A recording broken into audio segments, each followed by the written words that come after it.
supporting my son's passion for cooking, despite my husband's objections. It was a typical Saturday afternoon when the conflict between my husband and me reached a boiling point. But to understand how it all escalated, we need to look back at the bigger picture. I'm a 42-year-old mother of 3 boys, and my husband Charlie is 45. Our sons, Jamie, 16, Matt, 12, and Paul, 10, are all unique in their own ways. While Jamie and Paul share a similar love for things that are often categorized as boys, interests for sports, gadgets, video games, Matt has always been different. From a young age, Matt was never all that interested in the things his brothers were into. Instead, he gravitated toward quieter, more introspective activities. He loved reading, painting, and, something I found both surprising and endearing, cooking. For Matt, the kitchen was his space. Ever since he was 6 years old, he would watch me in the kitchen with a rapt interest, asking questions about what I was doing and often offering to help. At first, it seemed like a harmless hobby. As a mother, I was delighted that Matt showed interest in something so practical and creative. Cooking is a life skill, after all, and one that I cherish deeply. However, my husband Charlie did not share my enthusiasm. Charlie, a proud father who believed in the importance of traditional gender roles, was often perplexed by Matt's interests. He felt it was important for all of our sons to bond over typical masculine activities, sports, playing video games, wrestling, and other things that he thought would help them become real men. When Matt showed no interest in these activities, my husband took it as a sign that something was wrong. He couldn't understand why Matt preferred being in the kitchen over playing football or basketball with his brothers. This was the first seed of tension between us. Charlie didn't like that Matt was carving out his own space, choosing activities that didn't fit the mold of what a boy should do. Over time, as Matt grew older, his love for cooking only deepened. He became more confident in the kitchen, experimenting with different dishes, often asking if he could help with meal prep. I had no problem with this. I encouraged it, actually. I always told him that cooking was a valuable skill that anyone could benefit from. I started jokingly calling him Ramsay Jr. after Gordon Ramsay because of how seriously he took his cooking. But while I was proud of his passion for food, Charlie wasn't impressed.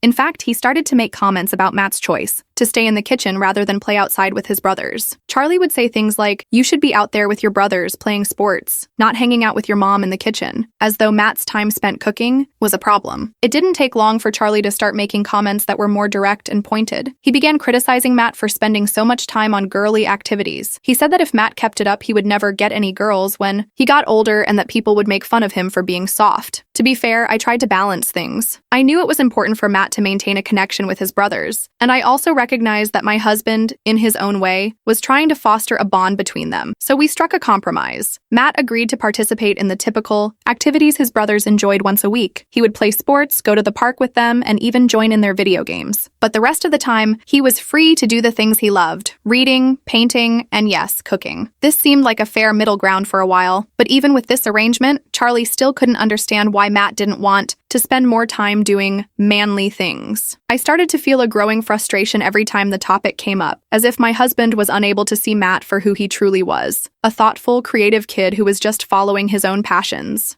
The situation came to a head one afternoon during lunch prep. I was in the kitchen, chopping vegetables for a meal, while my husband and the other 2 boys were outside, playing football. It was a quiet moment, and Matt had come in to see what I was doing. He asked if he could help, and I was more than happy to have him by my side. He was a great assistant, and I enjoyed our time together. The kitchen had always been a place where we could talk, laugh, and share a sense of accomplishment as we made meals together. But this time it was different. As I worked, I could hear my husband calling Matt from the backyard. He was calling him to come play football with Jamie and Paul. At first, Matt hesitated, and I suggested he go outside for a while. I didn't want him to miss out on the time with his brothers. But to my surprise, Matt chose to stay with me in the kitchen, continuing to help with the meal prep. He wasn't interested in playing sports, at least not right then. I could feel the tension building between Charlie and me. I knew my husband didn't approve of Matt's decision to stay inside. After all, this was the kind of thing that had caused friction in the past. Matt's reluctance to engage in the things Charlie considered essential for his development as a boy. The issue came to a head after lunch. Charlie was clearly frustrated, and when we all sat down to eat, he let me know exactly how he felt. He said that I was ruining Matt by encouraging him to pursue activities that were, in his words, girly. He told me that by letting Matt help in the kitchen and follow his passion for cooking, I was teaching him to be weak, fragile, and unprepared for the real world. I was shocked by his words. I never imagined that something as simple as allowing my son to enjoy cooking would be such a huge point of contention. He went on to say that Matt needed to learn to be a man, to do things that were traditionally masculine, like sports, and that by allowing allowing him to cook, I was somehow hindering his development. Charlie even brought up the idea that Matt wouldn't get any girls in the future if he kept up with what he called feminine hobbies. I was taken aback by how far this had gone. I tried to explain to him that cooking wasn't gendered. It wasn't something reserved only for women or girls. Cooking is a skill, a vital life skill, and it had nothing to do with being masculine or feminine. I told him that if anything, Matt's interest in cooking showed he had a creative, thoughtful side that he could develop. I argued that forcing Matt to participate in activities he wasn't interested in wasn't going to help him become a better person or build stronger bonds with his brothers. I pointed out that Matt had every right to pursue the things that made him happy, regardless of whether those things aligned with traditional gender norms. But my husband wasn't having it. He was convinced that I was undermining Matt's future and turning him into something that wasn't manly enough. He said he didn't want a son who was soft, and that by encouraging him to cook, I was making him weak. The argument escalated, and before long, it turned into a shouting match. Our sons, especially Matt, were upset by the intensity of the argument. Matt seemed to take it all personally, thinking that the fight was somehow his fault. I tried to reassure him that it wasn't, but I could tell he was hurt by what his father had said. I felt torn between wanting to defend my son's right to do what he loves and wanting to maintain peace in the family. I know I'm not the asshole here. I believe every person, regardless of gender, should have the freedom to pursue their passions and interests without being shamed or judged for them. Matt loves cooking, and there's nothing wrong with that. But I also know that this disagreement isn't just about cooking. It's about Charlie's traditional views on gender roles and what he believes his sons should be. It's about trying to fit Matt into a mold that he doesn't belong in, and forcing him to take part in activities he doesn't enjoy just for the sake of conformity. I've tried to explain to Charlie that what's important is supporting Matt as he grows and finds his way in the world, and that forcing him to do things that make him uncomfortable isn't going to create a stronger bond between father and son. If anything, it will only drive a wedge between them. So now I'm left wondering if I'm doing the right thing by letting Matt help me in the kitchen, even when it bothers my husband. Should I have told Matt to stop cooking and go play football with his brothers? Would that have made everything easier? Maybe. But I believe in supporting my son's passions, and if that means having an occasional disagreement with my husband, then so be it. I'm doing my best to raise a confident, happy son who can be true to himself, and I hope that in time, my husband will come to see that.